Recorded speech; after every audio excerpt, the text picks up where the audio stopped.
o combate espiritual. Talvez você diz combate espiritual. Muitos até dizem, esse homem só fala de guerra. A Bíblia nos mostra que Jesus Cristo nos deixou no meio dos lobos. Eis que eu vos envio no meio dos lobos. A Bíblia diz no livro de Efésios 6, capítulo número 10, no demais, irmãos meus, fortalecei-vos no Senhor e na força do seu poder. Revesti-vos de toda a armadura de Deus para que possais estar firmes contra as astutas ciladas do diabo. Porque não temos que lutar contra a carne e o sangue, mas sim contra os principados, contra as potestades, contra os príncipes das trevas desse século, contra as hostes espirituais da maldade, nos lugares celestiais.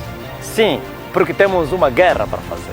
E você pode até dizer, não, mas Jesus já fez a guerra. Jesus, é isso, é o engano da falsa religião. Que Jesus já fez a guerra e nós não precisamos fazer a guerra. Aquele que quiser vir após mim, negue-se a si mesmo e tome a sua cruz e siga-me. Então, se você não precisa fazer a guerra, por que ele te manda você tomar a cruz onde ele morreu? A cruz é infâmia, a cruz é vitupério, é desonra, é desprezo. Há uma guerra para se fazer. Fomos enviados no mundo onde tem lobos, onde tem feras. Fomos enviados para anunciar, para testemunhar Jesus Cristo no mundo dominado por Satanás. O mundo jaz no maligno. Precisamos fazer um bom combate. Ouviu? E você? E todos os cristãos são militares ou militantes do Senhor. O Senhor tem 2 exércitos, o exército celestial e o exército da terra. Juntos, quer o exército celestial e o exército da terra, estamos marchando para destruirmos as hostes espirituais da maldade. Estamos marchando para destruir as fortalezas de Satanás. Jesus venceu tudo, sujeitou os principados, derrotou Lúcifer, a antiga serpente, mas os deixou ativos e não inativos, os deixou vivos para serem destruídos pela igreja. Por isso a Bíblia diz que o Deus de paz esmagará Satanás debaixo dos nossos pés, nossos quais, a igreja, os filhos de Deus. Nós temos que fazer um combate. O mundo é dominado pelos príncipes das trevas. O mundo é dominado pelos principados e potestades. O mundo é dominado pelas hostes espirituais da maldade. Assim como Deus tem o exército celestial e o exército da terra, Satanás tem o exército dos demônios, ou então dos anjos caídos e dos feiticeiros, que são homens que trabalham ao seu serviço. 12 exércitos guerreando contra o reino de Deus. O reino de Deus, aleluia. O rei é Jesus e nós somos do seu exército. E o reino das trevas, Satanás é o rei e também tem os seus exércitos.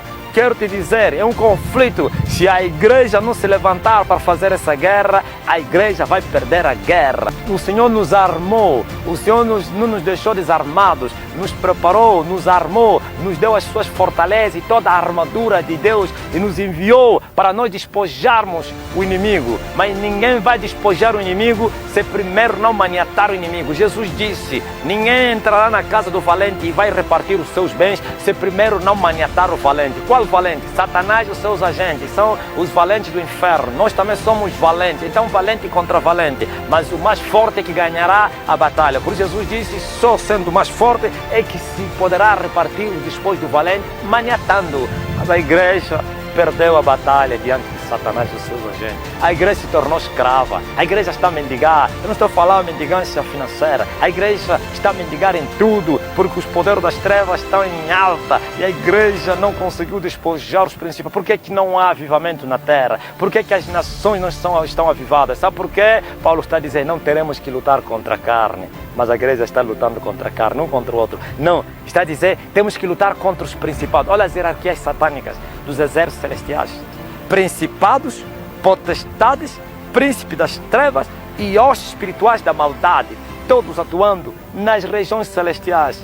Muitos pensam que os poderes das trevas estão no inferno. As forças especiais de Satanás não estão embaixo, nem na terra, estão nas regiões celestiais. Por que estão nas regiões celestiais? Sabe que o homem não receberá nada se não lhe for dado do alto. Estão lá para guerrear, para impedir que a igreja vença. Estão lá para impedir o movimento dos anjos. Vai lá no livro de Daniel, vais encontrar o anjo ficou impedido de vir abençoar Daniel. Deveríamos despojar isso.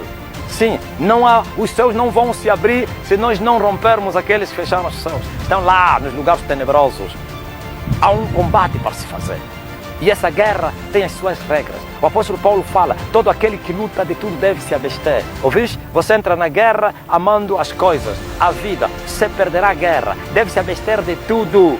Sim, assim também os nossos inimigos se abstêm de tudo. E Paulo disse, eles, aleluia, se preparam, eles vão para a guerra para alcançarem a coroa corruptível. Mas nós entramos para alcançar uma coroa incorruptível. Quero eles como nós, somos guerreiros, opostos. Sim, todo aquele que luta de tudo deve se abster. O apóstolo Paulo disse que ninguém é alistado para esta milícia e agradará aquele que o alistou se primeiro não renunciar ao mundo. Se você amar o mundo, se você andar atrás de recompensas desse mundo, você não vai agradar aquele que te alistou.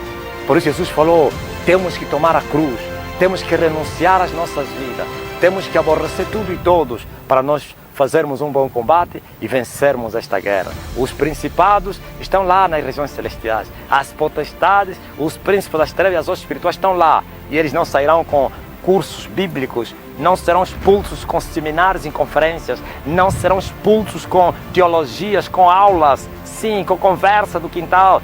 Serão expulsos com uma guerra verdadeira. E as armas da nossa milícia não são fracas, mas sim poderosas em Cristo Jesus.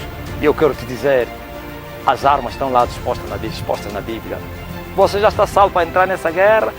Há pessoas que nem estão salvas, querem entrar na guerra. Você vai ficar preso, vão te maniatar.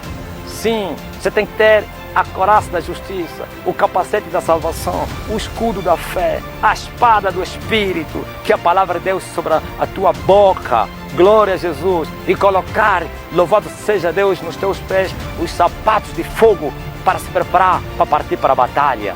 E depois, tornai a levantar as vossas mãos cansadas, os vossos joelhos conjuntados, com uma vida de oração, orando sempre, com todo tipo de oração e súplica no Espírito. Quanto tempo você ora para você destruir os poderes das trevas? Quanto tempo? A igreja ora 10 minutos e querem ter vitória no mundo do Espírito. Não haverá vitória no mundo físico se primeiro não vencermos no mundo espiritual.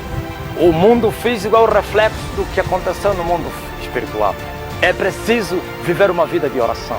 Quanto tempo os pastores, os ministros, eu ouço as pessoas estão a falar do avivamento, estão à espera do avivamento. Não haverá avivamento sem primeiro eles vencer. E para eles vencer, tem que ser mais valente do que eles. Mais valente, eles também oram. Quer dizer, nós temos que orar mais do que eles. Nós temos que jejuar mais do que eles. Nós temos que renunciar às nossas vidas mais do que eles. Mas eles o fazem para Satanás e nós o fizemos para Deus. Sim, uma vida de oração.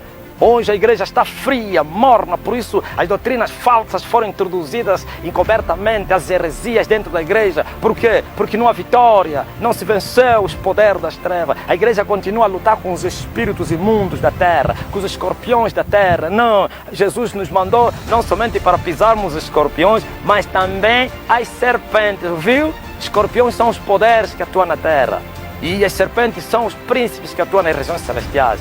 Mas a igreja continua a lutar com os espíritos imundos, continua a lutar com a bomba gira, continua a lutar com o espírito antiprogresso, com o demônio tranca-rua. Não!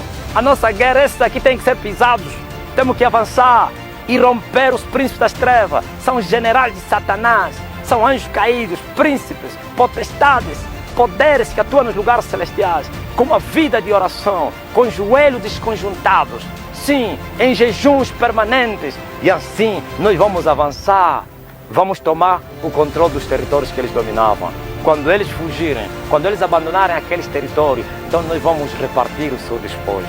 As almas, sim, glória a Jesus Cristo, não virão para nós, mas para Cristo. Não vão encher as nossas igrejas, mas vivendo uma vida mundana, sem libertação, sem Deus, sem esperança. Virão libertos e salvos, conhecerão a Deus e entrarão na mesma milícia e marcharão para controlar outros territórios. Há um território para se controlar. Há territórios para se tomar o controle, igreja. A igreja tem que avançar, mas a igreja não está avançando. A igreja está parada, festejando com maratonas e festas. A igreja está festejando com as conferências e congressos e não sei outras coisas. Não, não é isso.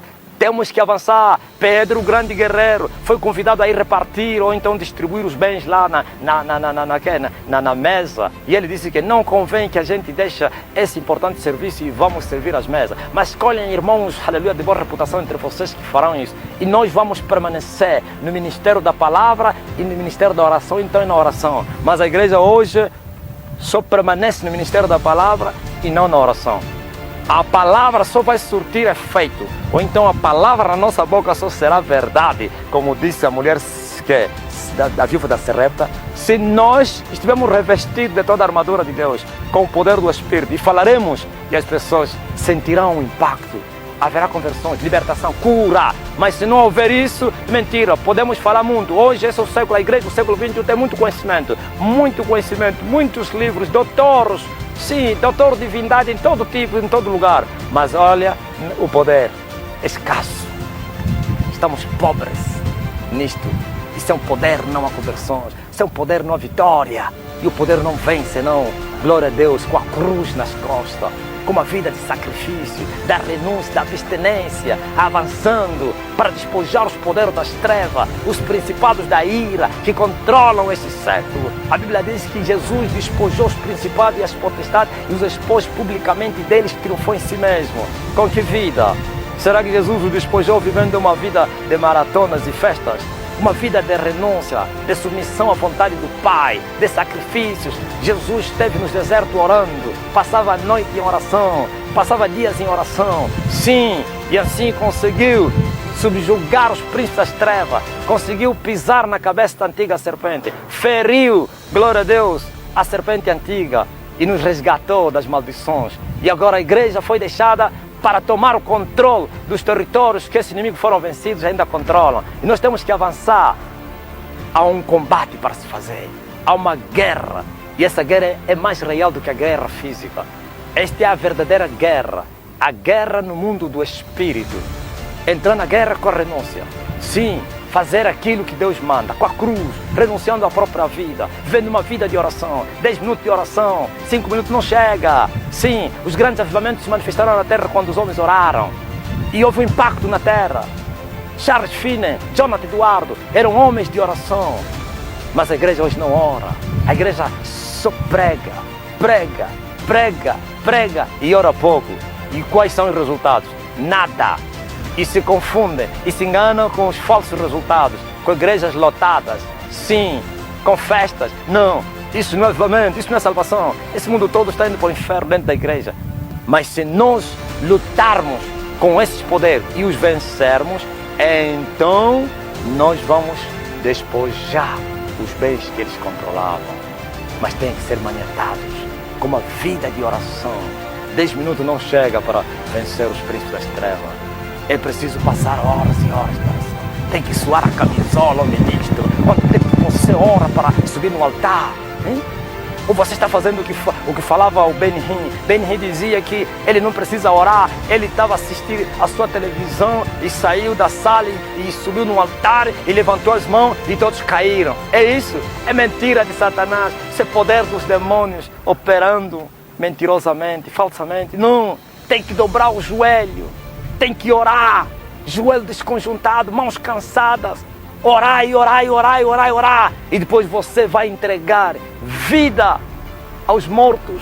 E os mortos vão receber vida e vão ressuscitar. Mas se não houver isso, seremos outros religiosos, sepulturas caiadas. Sim, paredes branqueadas. E não teremos resultados. E o diabo Satanás continuará a vencer, a fazer e desfazer. Mas a igreja é uma igreja preguiçosa. E dizem, Jesus já fez tudo. Controla todos os pregadores que pregam isso, que não precisa mais disso, porque Jesus já fez. Controla as suas igrejas. Controla os líderes. Controla os ministros. Igrejas mundanas. E eles próprios mundanos. Só que eles são inteligentes. Eles esconderam a vida mundana para não criar escândalo. Vivem surdina, na escondida. Vivem se prostituindo, se escondendo. Bebem, roubam, mentem. Sim. E o povo, é só olhar para o povo que eles pregam, nunca se convertem. Por quê? Porque eles não venceram os poderes das trevas. Se até os espíritos imundos da terra não foram vencidos pela igreja, como é que venceríamos os príncipes das trevas? É impossível, sem um sacrifício, sem a cruz. Os maiores homens de Deus que existiram na terra, desde o primor do princípio, foram homens de sacrifício.